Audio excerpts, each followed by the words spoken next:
Olá, olá! Eu sou a professora Lu e vou conversar com você a respeito do livro Dois Irmãos de Milton Ratum. Mas, como sempre, antes disso, Dona Vinheta, estou esperando por você. Vamos lá, pessoal. Ô, produção, solta a vinheta.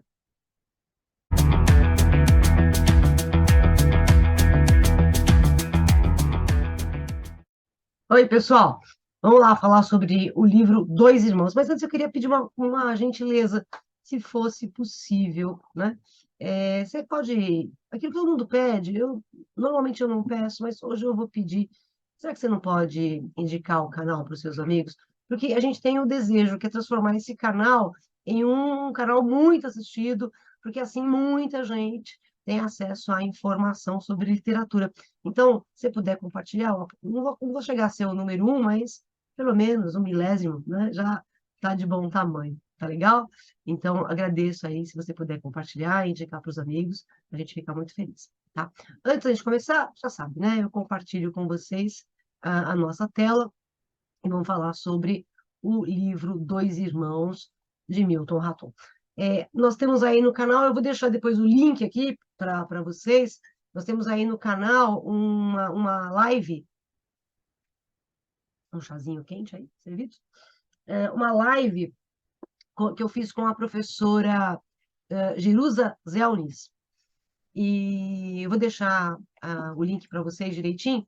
Então, aconselho que vocês assistam a live também, porque ali a gente fala sobre algumas outras coisas que eu não vou dar prioridade nesse vídeo de hoje, tá? O vídeo de hoje, na verdade, é para você pegar basicamente as características mais importantes do livro.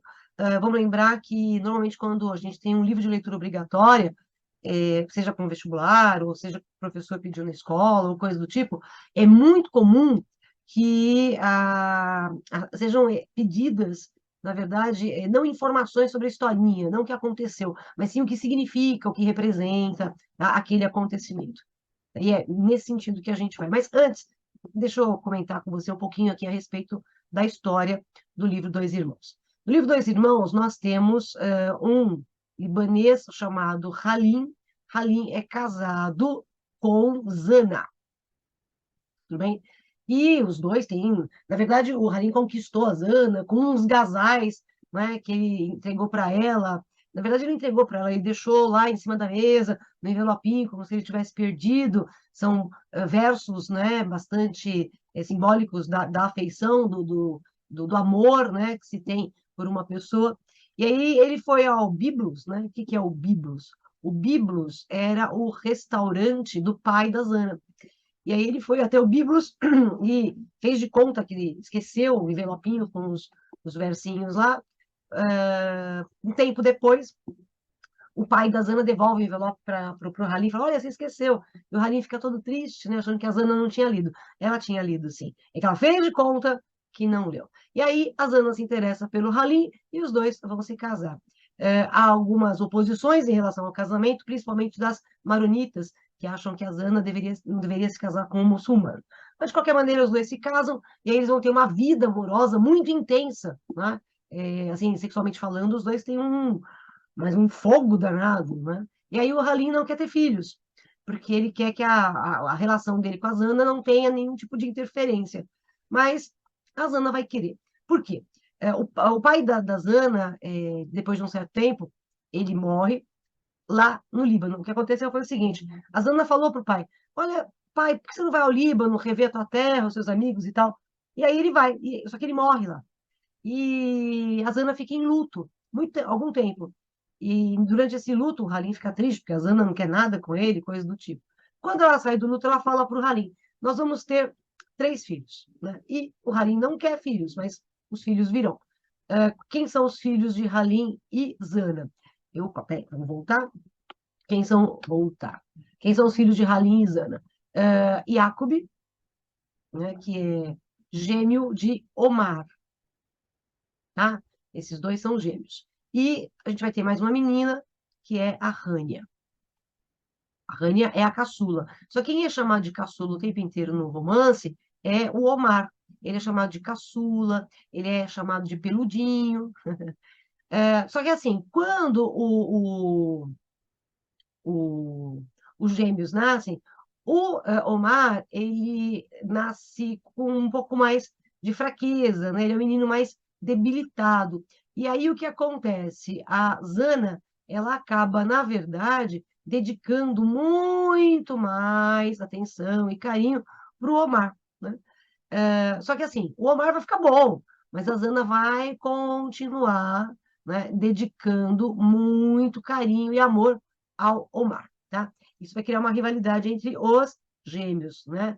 Os gêmeos Omar e Jacob, que eu coloquei aqui, tá? Bom, o que vai acontecer na história? Um dia há uma sessão de cinema na Casa dos Reinoso, e o Omar, nessa sessão de cinema, ele vê uma cena que ele não gosta, que é o seguinte: ele vê a Lívia dando um beijo no rosto do Jacob. Na verdade, é o seguinte: tanto o Omar quanto o Jacob, os dois são apaixonados, né, pela menina Lívia. Eis o problema. Na hora que o Jacob recebe o beijo da Lívia, o Omar ele perde o controle, né? O ciúme é muito intenso, ele perde o controle e aí ele pega uma garrafa, arrebenta a garrafa e acaba ferindo o rosto, né? Propositadamente ele fere o rosto do irmão Jacob. Cria ali uma cicatriz. Há uma cicatriz no rosto, mas há também uma cicatriz na alma do Jacob. Psicologicamente, o Jacob vai ficar perturbado o resto da vida. O detalhe é que essa cicatriz é a única coisa que diferencia os dois irmãos, porque esses dois irmãos, eles são, na verdade, gêmeos idênticos, tá bom? Para tentar evitar que os irmãos tenham uma rivalidade maior, o Halim e a Zana, eles resolvem mandar o Jacob para o Líbano. E o Jacob vai para o Líbano, ele tem 13 anos nessa ocasião. Quando ele completa 18 anos, ele volta ao Brasil. Detalhe, ele chega ao Amazonas, vamos lembrar que o romance se passa inicialmente em Manaus, ele chega a Manaus e ele desconhece a terra dele, ele não se identifica mais com ela, nem com a língua portuguesa, ele tem muita dificuldade de falar a língua portuguesa. Então, Jacob, que vai ser zombado na escola, porque ele fala mal português, coisa do tipo, Jacob acaba se dedicando mais ao estudo da matemática, tanto que ele vai depois se tornar um engenheiro, um grande engenheiro em São Paulo, porque ele vem para São Paulo para estudar. Enquanto isso, o Omar vai continuar a sua vida, né, de aventuras. O Omar, ele digamos assim, inconsequente, ele é um aventureiro, ele faz tudo que dá na telha dele, porque ele tem a cobertura da Zana, né? A Zana, ela protege o Omar, e Jacob, não. O Halim não gosta, né, do que Zana faz com o Omar. Aliás, Halim, ele tem não é um desafeto, mas ele não tem tanta aproximação, tanta proximidade com os filhos, porque, na verdade, o Harim não queria ter filhos, né? Então, os filhos, para ele, passa a ser como realmente um empecilho, né, naquilo que ele sonhou como vida ao lado de Zana. Mas o Harim não trata mal os filhos, a não ser o Omar, quando o Omar apronta, né? Tem uma cena que o Omar leva uma mulher para casa e eles se relacionam sexualmente na sala e acabam dormindo. Halim desce, né, e vê essa cena, vê os dois ali nus na sala, e aí o Halim dá uma surra no Omar. Não só dá uma surra no Omar, como ele aprisiona o Omar e acorrenta o Omar no cofre, né? Assim, o Halim é bastante severo com o Omar, mas o Omar é um inconsequente, não adianta.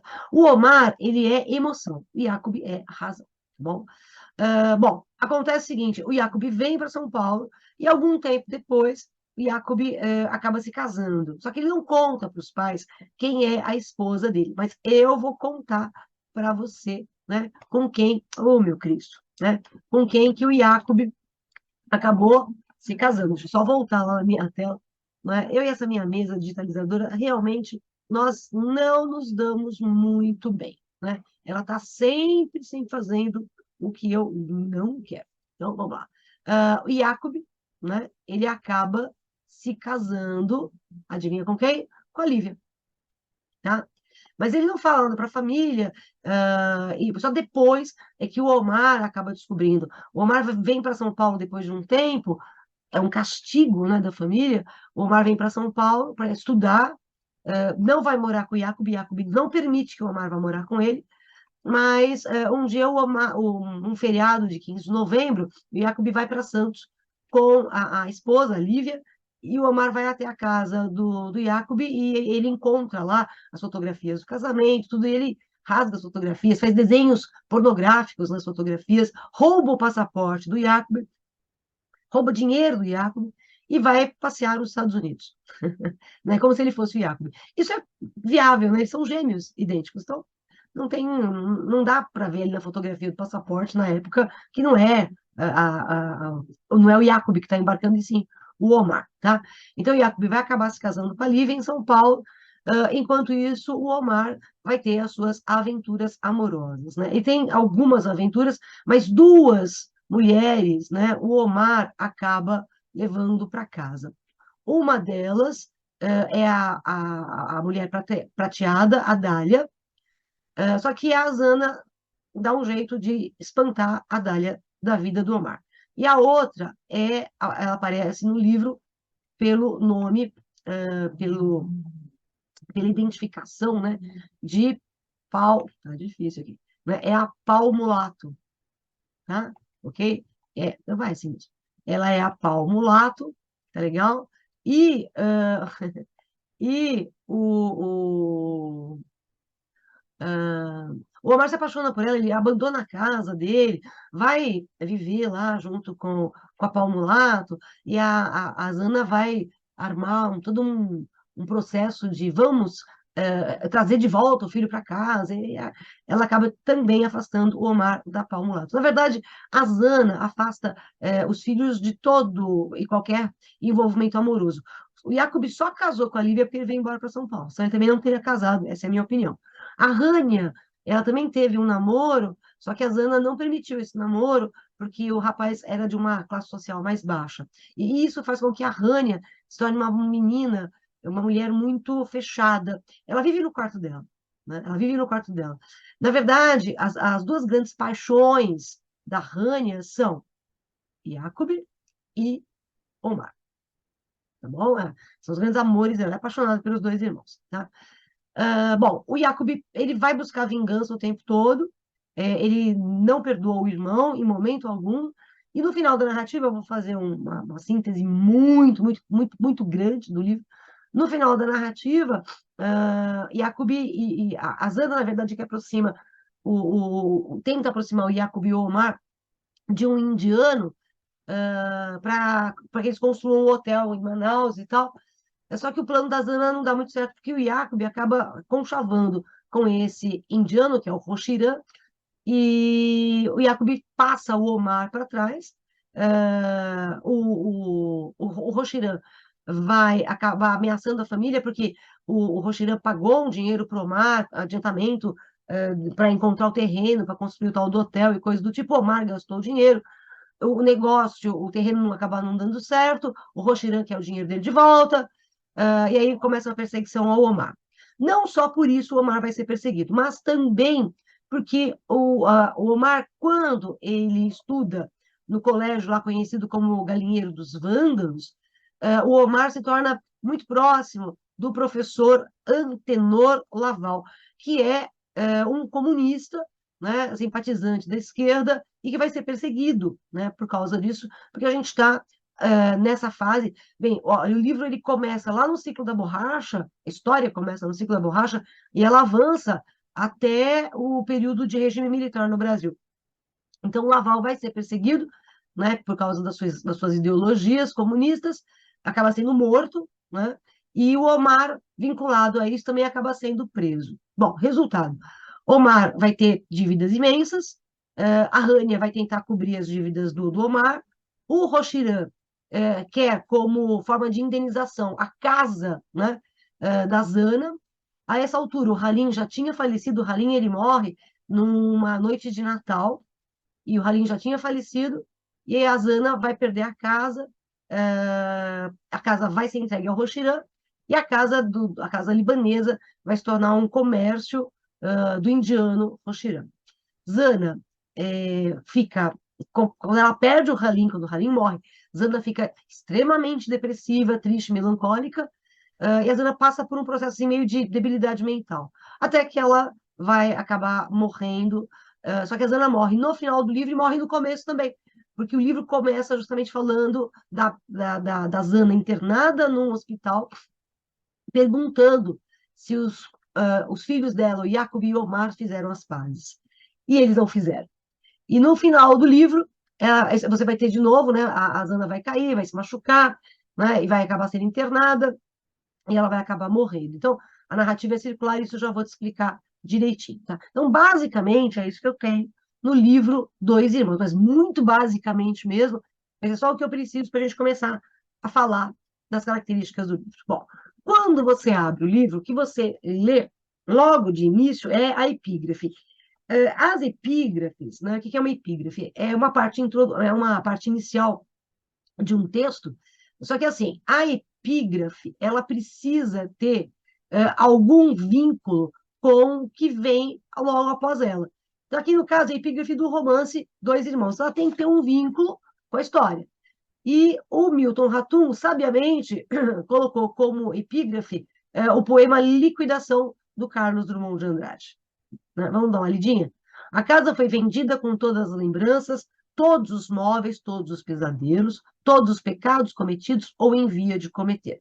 A casa foi vendida com seu bater de portas, com seu vento encanado, sua vista do mundo, seus imponderáveis. Bom, o que eu tenho no livro Dois Irmãos realmente é uma liquidação. Eu vou ter uma liquidação, por exemplo, da família, né, do Halim. Tá bom? Essa família ela vai se dissolvendo. Tá? Eu vou ter uma liquidação também dos bens da família do Halim. Mas eu vou ter uma liquidação do afeto, ou melhor, uma liquidação das relações, né, familiares, afetivas. Elas vão se dissolvendo, né? Elas vão, na verdade, sendo destruídas ao longo do romance. Né? Então, familiares, pessoal, não quer sair familiares aqui? Eu estou me irritando já hoje. Mentira. Então, assim, as relações familiares, elas acabam sendo liquidadas também. Então, tudo é destruído, tá? Então, olha, quando a gente tem aqui a casa foi vendida, eu vou pensar justamente na casa, né, do Halim e da Zana, que realmente no final do livro ela acaba indo como posse, como forma de pagamento das dívidas que o Rochiran cobra, né? No caso da, do problema que ele tem lá com o Omar, tá? Só que a casa foi vendida com todas as lembranças. Eu tenho lembranças de quem no romance? Eu tenho as lembranças do Halim, eu tenho as lembranças da Zana, eu tenho as lembranças do Jacob, eu tenho, de uma certa maneira, as lembranças do Omar, eu tenho as lembranças da Rânia e eu tenho as lembranças da Domingas. Ora, quem é a Domingas? A Domingas é uma indígena, né, que acaba sendo, ela fica órfã e ela vai para um orfanato de freiras, e essas freiras, irmãzinhas de Jesus, acabam oferecendo para a Zana a Domingas, né, para que Domingas, ainda menina, novinha de todo, para Domingas trabalhar, né, na casa da Zana. Então, a Domingas, ela é, na verdade, uma agregada. Ela não tem salário, ela não tem nem muito acesso à casa, no sentido de partilhar da vida com a família, mas ela tem um lugar para dormir e tal, mas ela é uma explorada, evidentemente. Ela não é maltratada pelo Halim e pela Zana, no sentido físico, isso não, mas ela é uma explorada. E a Domingas, né, ela tem um filho chamado Nael. O problema é quem é o pai do Nael. Nael é o narrador do livro, é ele que conta a história. Opa! É ele que conta a história o tempo todo. Peraí, que diminuiu, vamos aumentar de novo. O Nael, ele conta a história o tempo todo. Ele é o narrador, né, do livro Dois Irmãos. E o que o Nael realmente deseja fazer, ou deseja encontrar, né, quem é o seu pai. Né? Então, o grande problema do Nael é saber quem é o pai dele. A desconfiança dele é que o pai dele ou é o Omar ou é o Jacob. Ele gostaria muito que o pai dele fosse o Jacob, em princípio. Mas depois, no final do livro, você descobre que nem o Jacob seria pro Nael seria um bom pai na avaliação que o Nael acaba fazendo, tá? Então, Nael é o narrador. Então, eu tenho também as lembranças do Nael. Então, tem as lembranças, só que a casa foi vendida com todas as lembranças. Quando a casa da Zana, a família, que eu posso pensar em casa, né? Também, não no sentido obrigatoriamente de residência, moradia, edificação, mas eu posso pensar em casa como família. Né? Então, essa família se dissolveu. E as lembranças se dissolvem junto com a dissolução da família. Tá? Agora, o que o Drummond fala, todos os móveis, todos os pesadelos, tudo que fazia parte da história daquela casa acabou desaparecendo. Todos os pecados. Bom, pecados cometidos. Se você pegar os 7 pecados capitais e analisar o livro Dois Irmãos, você vai encontrar no livro Dois Irmãos todos os 7 pecados. Principalmente a ira, né? A raiva que a gente tem entre os dois irmãos, Jacob e Omar, tá bom? A casa foi vendida com seu bater de portas. Esse bater de portas dá a ideia de que a casa foi fechada, e realmente a casa da família acaba sendo fechada, né? Mas abre-se ali um comércio do indiano Roshirã. Mas esse bater de portas me dá uma ideia um pouco de violência, né? Porque no livro a gente tem muita violência. Violência aparece com frequência na narrativa, tá bom? Então, assim, dá para a gente aplicar essa epígrafe ao enredo de Dois Irmãos, sem sombra de dúvida, tá? Como eu falei, o início da narrativa se dá pelo fim do enredo, né? O que você tem no final? A morte da Zana, né? A Zana morre, e o que você tem no fim do livro que se mantém, né? A rivalidade entre os irmãos, né? O Omar e o Jacob, tá bom? Essa rivalidade vai se manter, tá? Então, no final do livro você tem essa informação, no começo também. Então, a gente pode perceber que o Dois Irmãos é uma narrativa circular. O que eu quero dizer com isso? Você começa a ler o livro, e aí, quando você chegar ao fim, se você pegar o livro e reiniciar a leitura, dá sentido. Né? Então, é como se a narrativa não tivesse fim, como não vai ter fim essa rivalidade entre Omar e Jacob, tá bom? Essa rivalidade vai se manter ao longo do livro, o tempo todo essa rivalidade se mantém, tá? Bom, muito emprego de flashback, né? Por quê? Como a gente acabou de ver, são as lembranças. Então, por exemplo, o Halim, ele passeia muito com o Nael, e ele vai contando para o Nael o que foi a vida dele, o que aconteceu, o que deixou de acontecer. Então, ele volta no tempo, né? Ele volta no tempo. Aliás, o livro começa com a morte da Zana, depois tem um grande flashback, que é justamente o início da relação, o início, na verdade, da relação familiar. O Jacob está voltando do Líbano para Manaus, e aí você tem a história do Halim, da Zana, quando eles se conheceram, o restaurante Biblos e coisas do tipo, tá? Digressões. O que é uma digressão? Na verdade, é a digressão ou divagação. Basicamente é o seguinte: vamos fazer de conta que esse aqui é o Nael, tá? O narrador. Então, ele vai começar a contar a história. Ele começa a contar a história e ele vem numa linha. De repente, ele para, fala de uma outra coisa, desvia, e aí depois ele volta para essa linha e continua.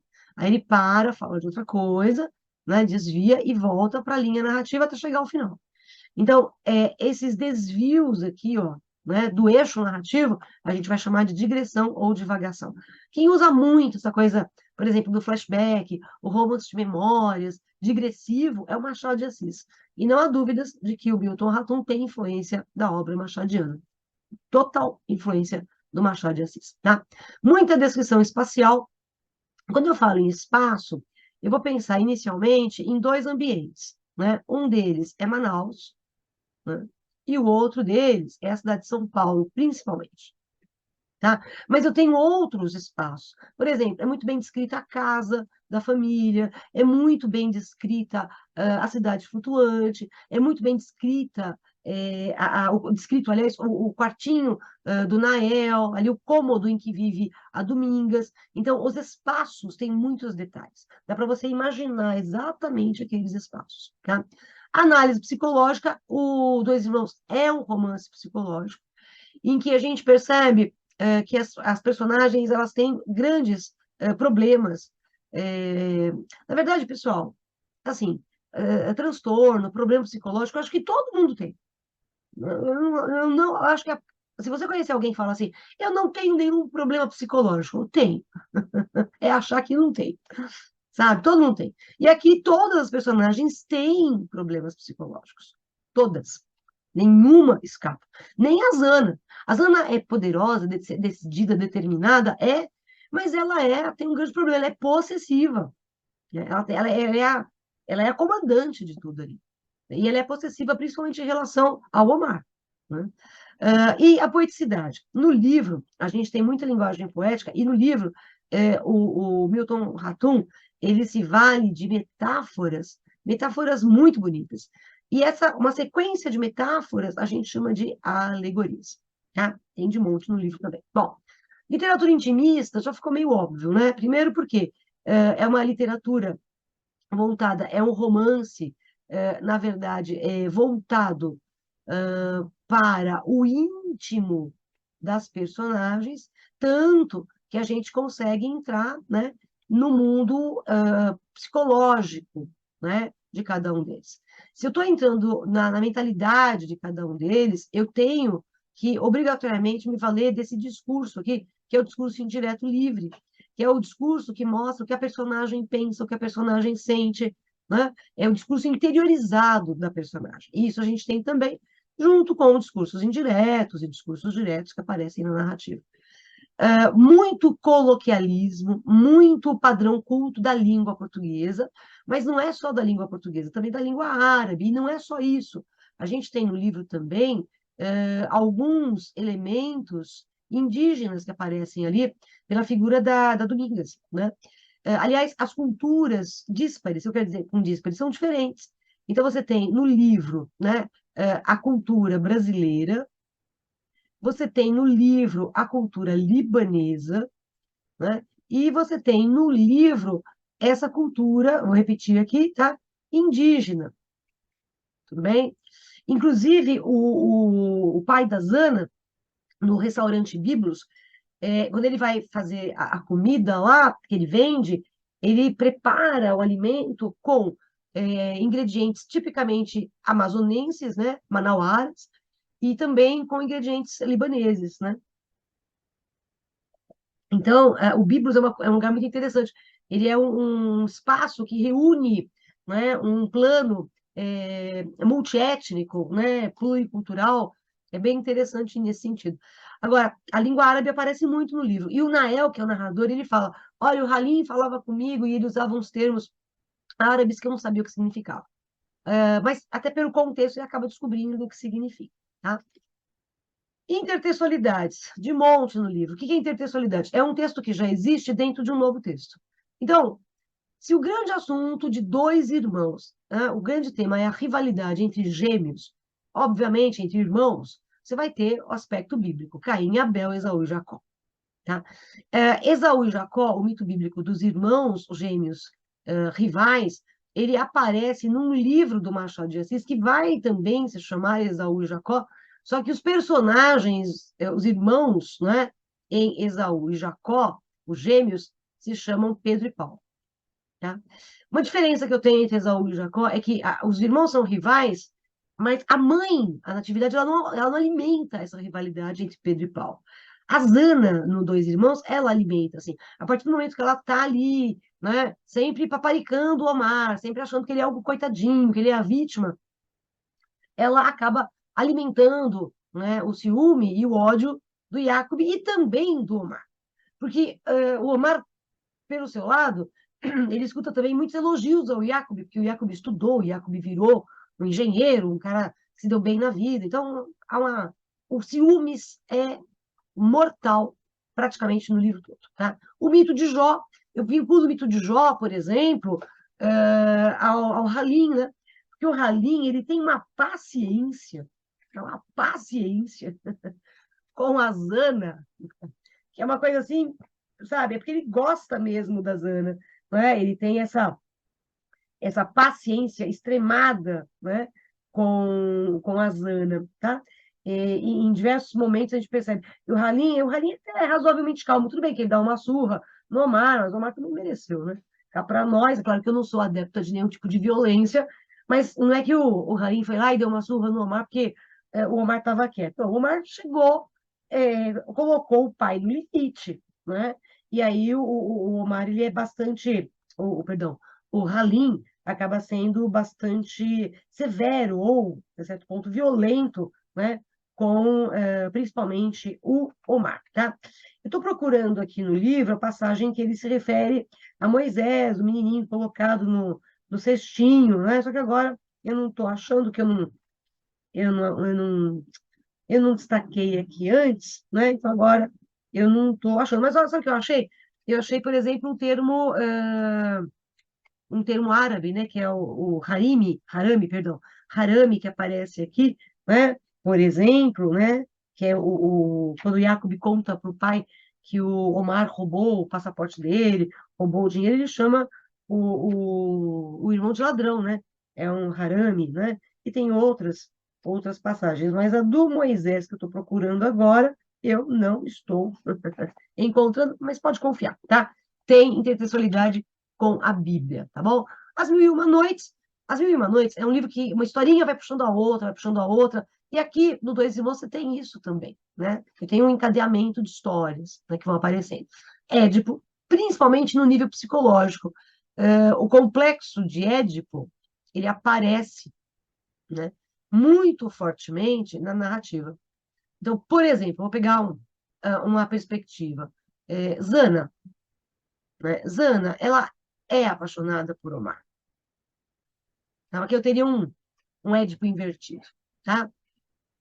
Mas Rania, né, também é apaixonada, né, pelo Omar e pelo Iacob. Então, também tem um Édipo aqui. Eu acho que fica bem evidente esse. Nael, ele tem interesse, né, ele tem atração, melhor dizendo, pela Rania. Só que tem um detalhe, a Rania é tia dele. E o Nael é filho de alguém dessa casa. Não é? Provavelmente Jacob ou Omar. Existe uma teoria que ele poderia até ser filho do Halim, né? Mas não vou entrar nesse método, que já, eu não tenho argumentos sólidos no livro que me levem a achar que o Halim é o pai do Nael. Né? O Halim trata o Nael como neto, né? Interessante. O Halim conversa mais com o Nael do que com os próprios filhos. Perdão, o Halim, ele tem mais afeto pelo Nael do que propriamente pelos dois, ou pelos três filhos que ele tem, tá? Então, ó, Nael é sobrinho de Rani, né? Na verdade, essas relações que eu estou mesclando aqui para vocês, que a gente pode vincular ao complexo de Édipo, a gente pode vincular também a um outro tema forte do livro, que é o incesto. E justamente a relação incestuosa, ela está nos Maias do Eça de Queiroz. O livro Os Maias do Eça de Queiroz é a história de Maria Eduarda da Maia e Carlos Eduardo da Maia, que são irmãos, mas são separados quando crianças. Depois eles se reencontram como adultos, não se identificam como irmãos, se apaixonam. Mas depois, tudo isso vem à tona. Mas o incesto é o tema dos Maias, do Eça de Queiroz. E a intertextualidade com liquidação, óbvio, né, que a gente já viu que é a epígrafe do livro, tá bom?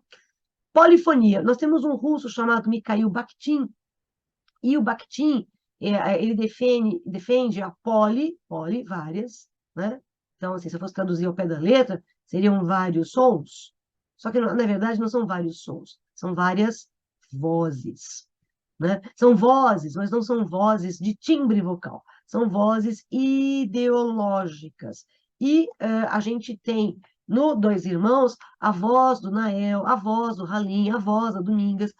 Se bem que a voz da Domingas é muito fraca, ela não tem muita voz no livro, mas tá lá. A Zana, o Omar, o Jacob e o Laval. Acho que são as vozes ideológicas mais fortes que a gente tem no Dois Irmãos, tá bom? E os temas, né, do livro. Bom, primeiro, Nael, né, quer saber quem é o pai. Então, a base, justamente, da narrativa é a importância da figura paterna para o Nael, para que o Nael construa a sua identidade. Tá? Então, é isso que o Nael está contando para a gente, tentando explicar, né, qual seria a sua paternidade. Né? Outro tema, rivalidade entre os irmãos, né? Nesse caso, são irmãos gêmeos, né? Gêmeos idênticos. A gente não pode esquecer dessa observação, que eles são idênticos. Depois eu vou destacar uns aspectos desses para vocês. O expatriamento está fora de sua terra. Halim e Zana vêm para o Brasil. Aliás, o pai da Zana veio para o Brasil também. Então, assim, eles são... é um autoexílio, né? Eles vêm para o Brasil, né? Para tentar melhores condições de vida. Então, eles são, né? Como diria, eles são propriamente esses expatriados. Mas eu tenho também, eu posso pensar nessa questão do expatriado com a própria Domingas, né? Porque a Domingas, ela acaba sendo, ela sai da tribo dela, tudo bem, ela ficou órfã e tal, mas ela sai da tribo dela e ela vem justamente morar, né, em Manaus, vem morar na cidade. Então, assim, ela é uma expatriada também, tá? A gente pode pensar que é um dos temas dominantes. Inclusive, quando, por exemplo, o Jacob, ele vem para São Paulo, ele também não deixa de ser um expatriado, né? É claro que eu estou pegando um sentido mais amplo para pátria, tá? Beleza? Eu estava procurando o nome do pai da Rania, eu estava tentando lembrar, e não estava conseguindo. Né? O nome do pai da Rania é Galipe, tá? Beleza? A mestiçagem está presente no livro, e eu acho que o principal elemento que comprova essa mestiçagem é o Nael. E o que o Nael é? Ele é fruto, né, de opa, o que eu fiz? Ele é fruto de uma... E agora o que eu fiz? Agora eu vou descompartilhar aqui, vou fazer de novo, tá? Só um minutinho. Mas o Nael, ele é fruto de uma mescla, né? De uma mistura entre um libanês, né, no caso, seja o Omar, ou o, seja o Omar, ou seja o Jacob, né? Então, ele é fruto, né, há essa mestiçagem aqui, né? Ele é o fruto de um libanês, né, com uma indígena. Então, você tem o misticismo, perdão, a mestiçagem aparecendo aí, tá? Mistura de credos, né? Então, vamos lá. Você tem no livro, né, a cultura muçulmana, né? Você tem a cultura católica, a Zana é católica maronita, tá bom? E você tem os credos, né, da Domingas. Aliás, a Domingas é também uma mistura de credos, porque ela, embora ela seja indígena, ela tem, inclusive, miniaturas, né, que ela esculpe nas madeirinhas, miniaturas de bichinhos que representam a cultura dela. Ela também reza com a Zana, ela faz companhia para a Zana nas orações, tá bom? Outro tema, o ciúme doentio, né? Esse ciúme, quais são os ciumentos que a gente tem? A Zana, tá? E se ciúmes é genético, né? Herdou os ciúmes da Zana, o Omar e o Iaco, tá? Suponhamos que ciúme seja genético, tá bom? A condição feminina, né? Eu posso pensar na condição feminina em relação a Domingas, né? Que é uma destribalizada e que vai ser sempre uma agregada que vai aceitar as condições que são impostas. A Rania, ela vai tomar as rédeas da vida dela depois de um certo tempo. Ela vai passar a tomar conta dos negócios do pai, vai administrar o dinheiro da casa, vai administrar a casa, né? Então, a Rania... Só que a Rania, embora ela consiga essa independência dela, no sentido de tomar conta do trabalho dela, afetivamente ela não conseguiu, porque ela teve que se submeter aos mandos da Zana, né? E aí, óbvio, né? A outra figura feminina que eu tenho no livro é a Zana. A Zana, ela é a matriarca, né? A matriarca que comanda tudo e todos, tá bom? Violências, né? No livro, né? A violência dentro da própria família do Halim, seja com as brigas entre os irmãos, ou seja com o Halim castigando o Omar, né? Há muita violência naquela casa. O estupro, né? A Domingas, ela foi estuprada. Omar, uma certa vez, ele invade o quarto da Domingas, né? E ele vai ter relações sexuais com ela, sem a autorização dela, sem a permissão dela. E aí você vai falar, então ele é o pai do Nael. Não, é porque a Domingas, ela tem também um envolvimento afetivo com o Jacob. Ah, e lembrei de uma coisa, isso também é incestuoso. Por quê? Quando o Omar nasceu, ele era pequenininho, doentinho, então, enquanto Zana cuidava do Omar, a Domingas cuidava do Jacob. A Domingas é pouco mais velha que o Jacob.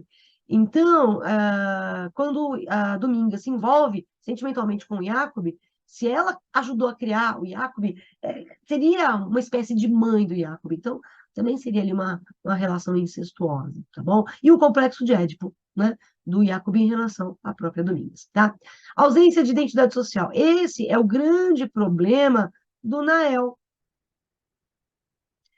O Nael, com certeza, não tem o nome do pai, né, registrado no seu, na sua certidão de nascimento, né?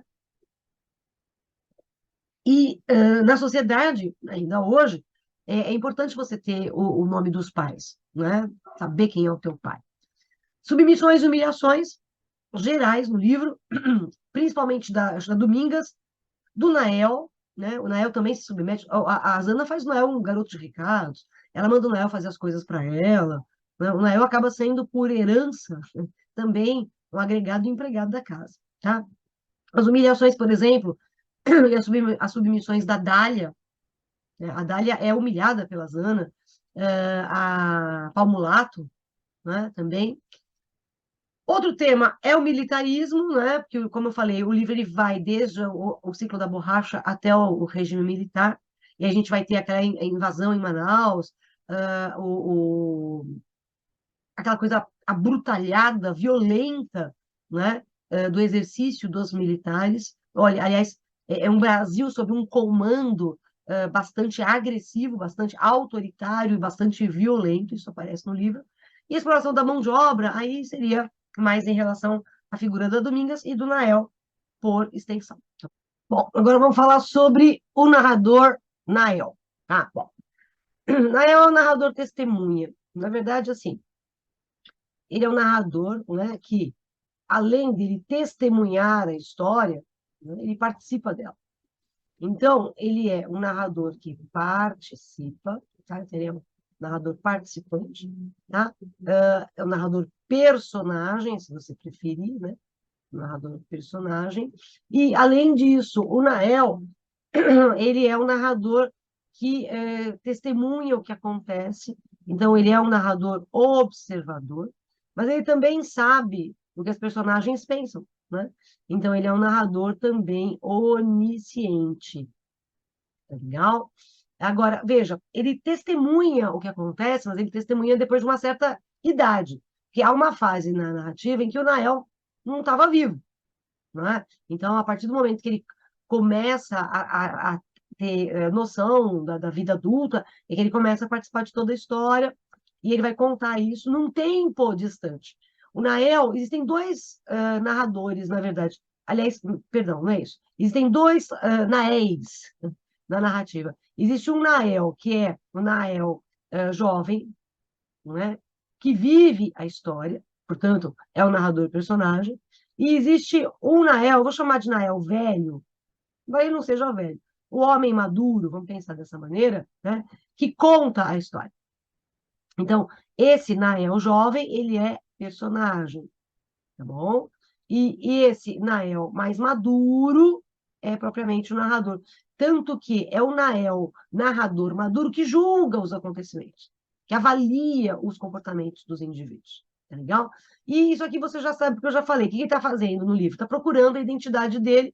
No caso, ele está procurando saber quem é o pai dele. Como ele não sabe, ele é um filho bastardo, né? Ele é um bastardo e agregado da família do Halim.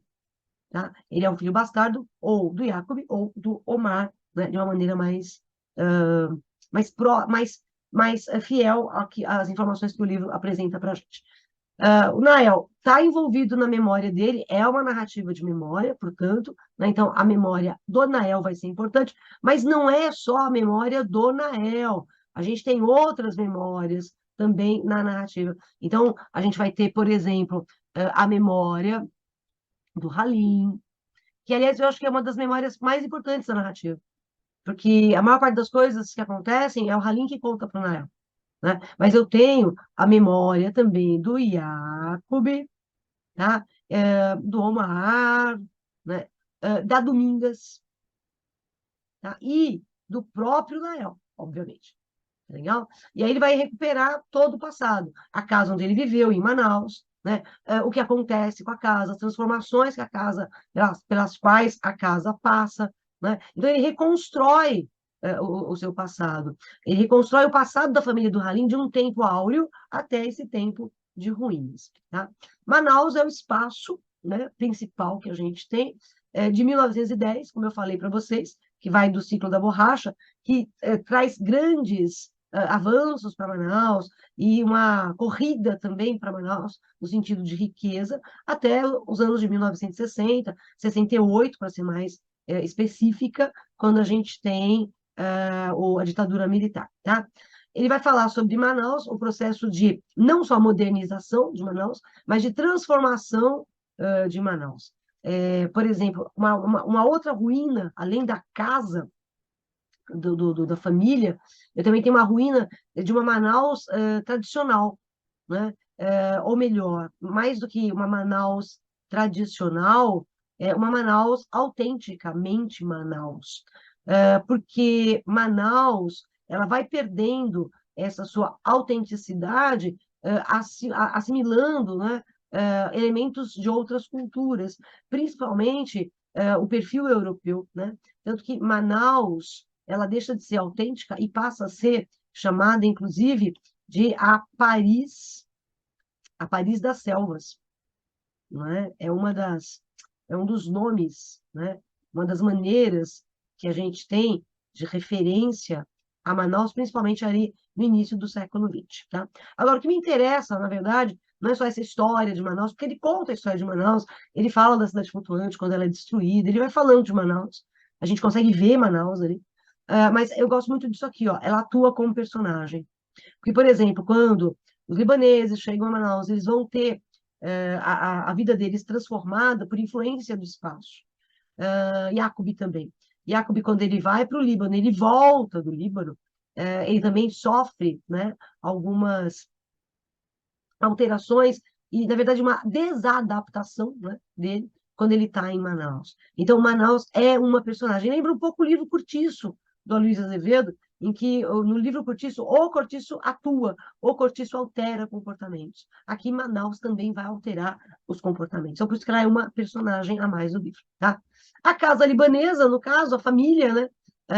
Casa, como eu já falei para vocês, eu posso pensar em casa como família, e as duas vão à ruína, né? Tanto a casa no sentido de edificação, tá? De construção, não é que ela vai, na verdade, a casa não vai ser demolida, não é isso? A casa vai ser transformada, ela vai deixar de ser casa para ser aquele comércio lá do Rochirã, né? E a casa, no sentido de família, de lar, né? De membros de uma mesma estrutura familiar, tá? Os dois casos vão acabar, na verdade, sendo destruídos ao longo da narrativa. Então, essa casa, ao mesmo tempo que ela patrocina momentos felizes, ela patrocina momentos infelizes. Por isso que ela é o espaço do bem e é o espaço do mal.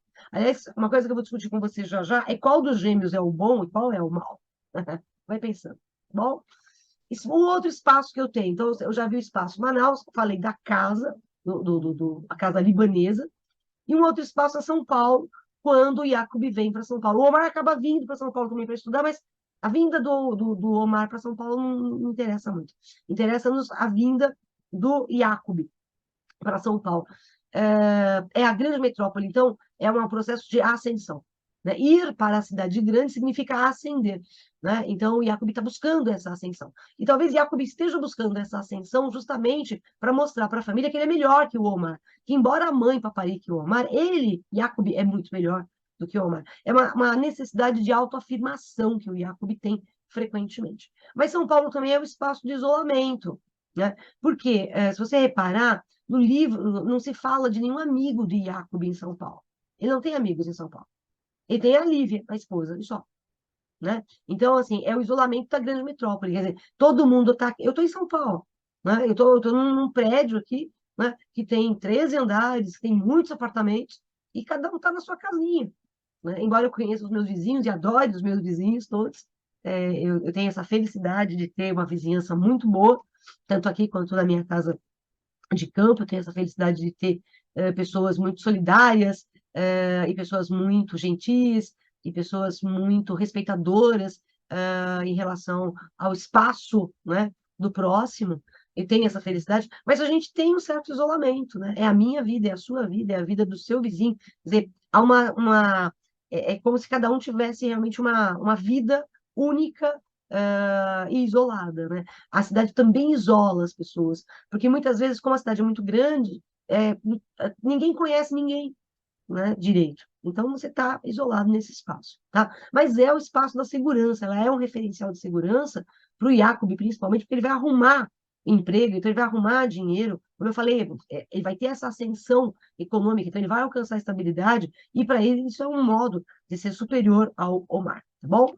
O tempo do livro eu já comentei, então vamos lá. Primeiro, Dois Irmãos começa justamente pelo final da narrativa, né? Quando a Zana está morrendo, e tempo em termos históricos, né? Transição do século XIX para o século XX, ciclo da borracha, período de regime militar, como eu acabei de comentar, e Manaus, né? Que vai ser o foco central da obra, vai ser apresentada desde 1910 até 1960, mais especificamente 68, tá bom? Personagens do livro Halim. Halim é o mascate libanês, né, que vem para São Paulo, perdão, que vem para o Brasil, vai morar em Manaus, e que vive, na verdade, de passado, né? Ele é um nostálgico, ele vive do passado. O passado é um tema frequente, né, nas memórias do Halim. Quando o Halim conta as coisas para o Nael, né, é o passado, né, do qual ele realmente sente, em algum aspecto, saudade, em outro aspecto, revolta, tá bom? É o marido apaixonado pela Zana, tanto que ele não queria nem filhos, porque ele não queria dividir a Zana com absolutamente ninguém, né? E ele acaba ficando isolado, porque tem que disputar, né, o amor da Zana com o Omar, principalmente, né? Mas é o Jacob, o Omar e a Rania, mas é principalmente a questão do Omar. Agora, o Halim tem uma mania de ficar andando, né? Então, volta e meia ele dá uns sumiços, né? Ele desaparece de casa e fica zanzando lá por Manaus. Esses passeios que o Halim faz por Manaus são proporcionadores da gente conhecer outros espaços manauaras, tá bom? Porque então é o andarilho que eu coloquei. E ele acaba, na verdade, se desintegrando. A morte do Halim é muito triste, né? É um Natal e ele sai para andar e ele não volta para casa, né? E o Natal mais triste da família, porque é o único Natal que o Halim não passa com a família, a ceia de Natal é muito triste e tudo, a Zana se recusa até a comer sem o Halim, e aí quando é alta a hora da madrugada, ali do dia 25, o Halim chega em casa, mas não faz nenhum barulho, as pessoas só vão perceber depois que ele está em casa, sentado na poltrona dele, já morto. E quando ele está morto, e, por exemplo, o Omar vê, a Zana se desespera e tudo, mas quando o Omar vê o Halim morto, o Omar é agressivo com o pai. Né? Ele chega a dizer, vai, me bate agora, vai, fala aquelas coisas que você falava para mim agora. Ele quase bate no pai morto. Né? É um momento em que a única forma que o Omar teria de superioridade em relação ao pai é com o pai morto. Né? Zana, né? É filha de libanês, do Galib, como eu comentei com vocês. É uma mulher muito bonita, muito sedutora, muito sensual, mas ela é muito dominadora. Ela é a autoridade do livro, né? Ela é a matriarca autoritária e tudo tem que seguir de acordo com as normas dela. Tanto que os filhos só podem se casar com quem ela quiser. Aliás, eles não podem nem se casar, né? Ela chega a dizer, filho casado é filho perdido. Tá? E o grande amor dela realmente é Omar, tá bom? Jacob, diferentemente do Omar, Jacob é mais introvertido, ele é mais calado, é mais dedicado também aos estudos, né? Eu associo bem o Jacob à ideia da razão, ele é o racional. Tanto que ele vai para a área de exatas também, né? Ele vai para engenharia. Então, ele é o homem realmente racional. E que quer o futuro promissor, né? Porque talvez seja a maneira que ele tenha de mostrar para os pais. Olha, se mandaram para o Líbano, né? Vocês me castigaram, mas eu me dei bem. Né? Então, é uma forma de vingança, de uma certa maneira. Quando ele acaba trapaceando os negócios com o indiano Roshirã para prejudicar o Omar, ele está se vingando do Omar também. Enquanto ele não coloca o Omar na cadeia, ele não sossega. Né? E parece no livro que essa rivalidade, essa perseguição vai continuar em relação ao Omar. Então, a gente tem a impressão de que o Jacob é um bom moço. O Nael faz a gente acreditar nisso, tanto que o Nael, ele chega a dizer, né, que ele gostaria que o Jacob fosse o pai dele, não o Omar. Mas depois de um certo tempo, ele percebe que o Jacob também não é bom. Né? Jacob não é um homem 100% bom, porque na verdade não existe ninguém 100% bom. Mas Jacob não é um homem 100% bom. O Omar não é um homem 100% mau. Né? Tanto que quando o Laval morre, ele vai ser muito terno em relação a esse afeto que ele tem pelo professor Laval, né? Que é um professor de literatura, que gosta muito dos autores simbolistas e que trabalha muito a literatura francesa. Então, é um cara que tem uma dimensão das coisas no mundo bastante, no mundo literário, bastante avançadas, né? Ele é um intelectual, o Laval é um intelectual. E o Jacob, o Omar, perdão, em relação ao Laval, acaba se tornando muito afetuoso, né? Muito mais próximo dele, tá bom? Agora, é o questionamento, né? Que eu ia fazer para vocês, vou fazer agora. Quem é o irmão mau? É o racional do Jacob ou é o emotivo, né, do Omar? Porque o Omar, ele age por impulso. Dar a garrafada e rasgar o rosto do irmão, isso aqui é impulso, né? É movido por emoção muito forte. Na verdade, uma emoção vinculada aí ao ciúme. Aliás, ciúmes os dois irmãos têm. Rivalidade os dois irmãos têm. Então, qual deles realmente é o mal? Qual deles realmente é o bom? Eu acho que o livro não define isso pra gente.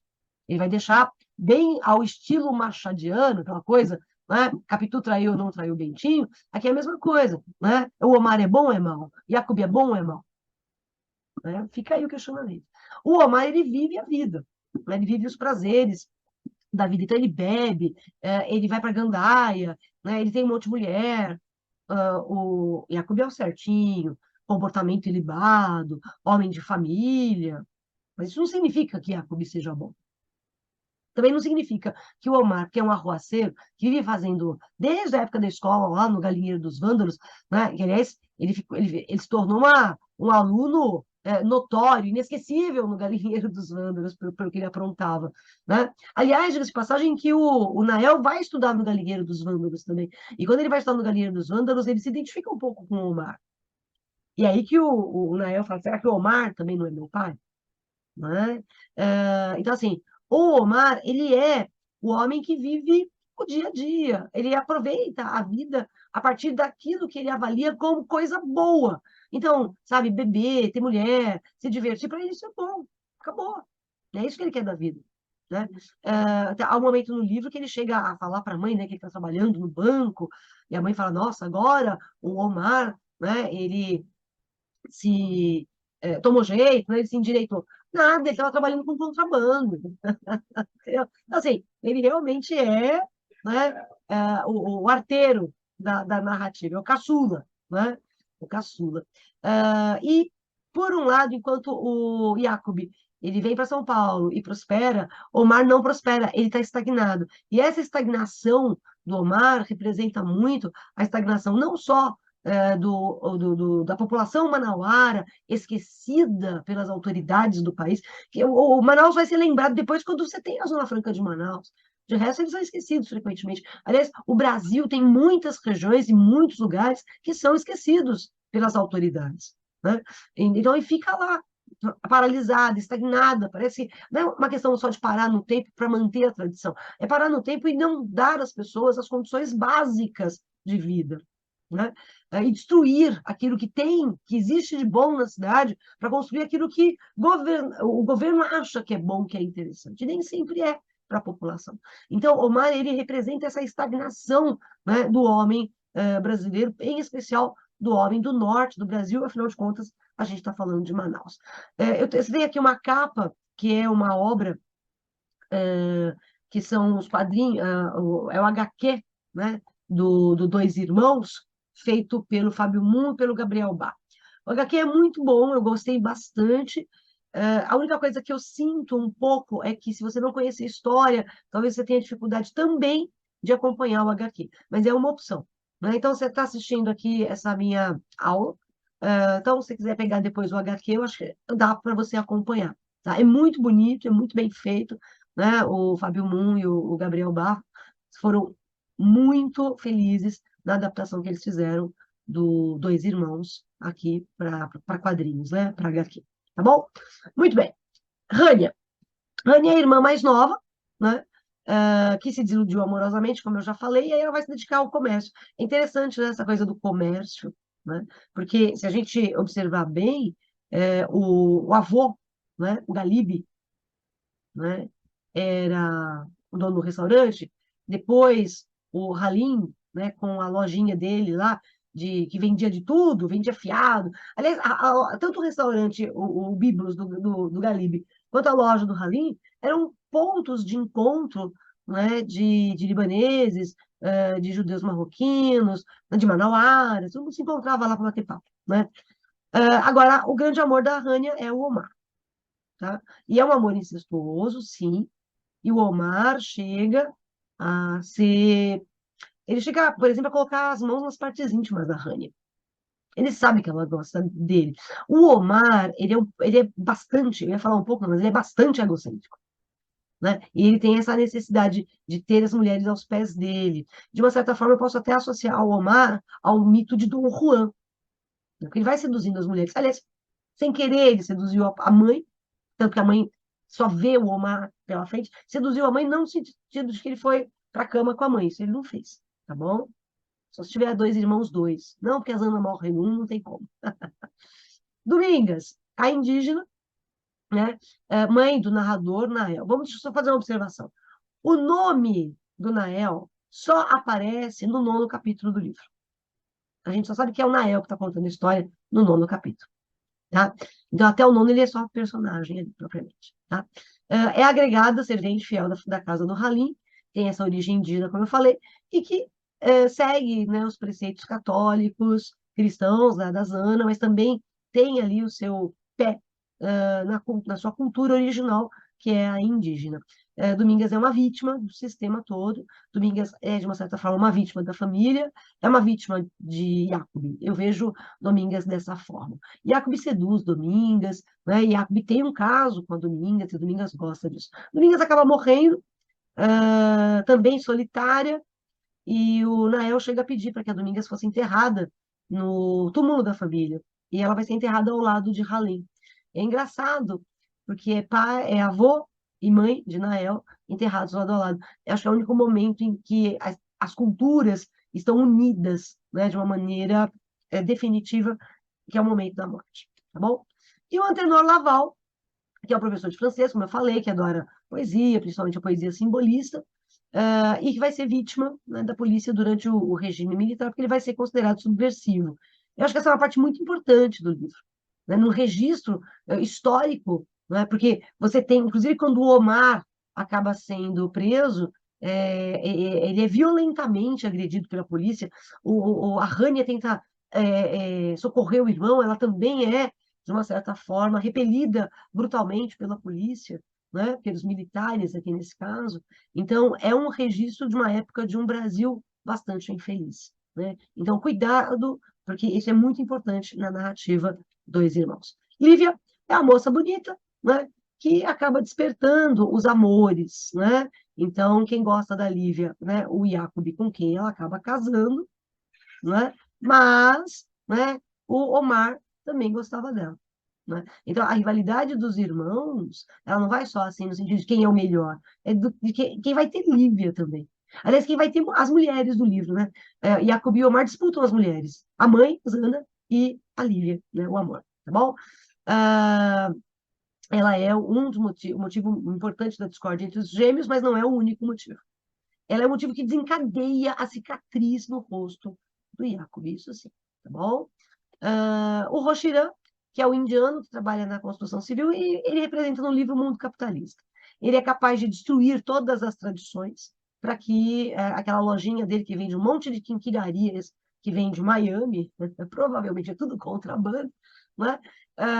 Ele vai destruir, né? Roshirã, de uma certa forma, ele destrói a vida da Zana quando a Zana perde a casa, né? Então, ele é um explorador ganancioso que não tem nenhum tipo de valor afetivo. O valor dele é econômico, né? É o homem capitalista, né? Uma representação desse mundo capitalista que destrói, né, qualquer forma de vida amorosa, afetuosa, justa, familiar, tá bom? Ok?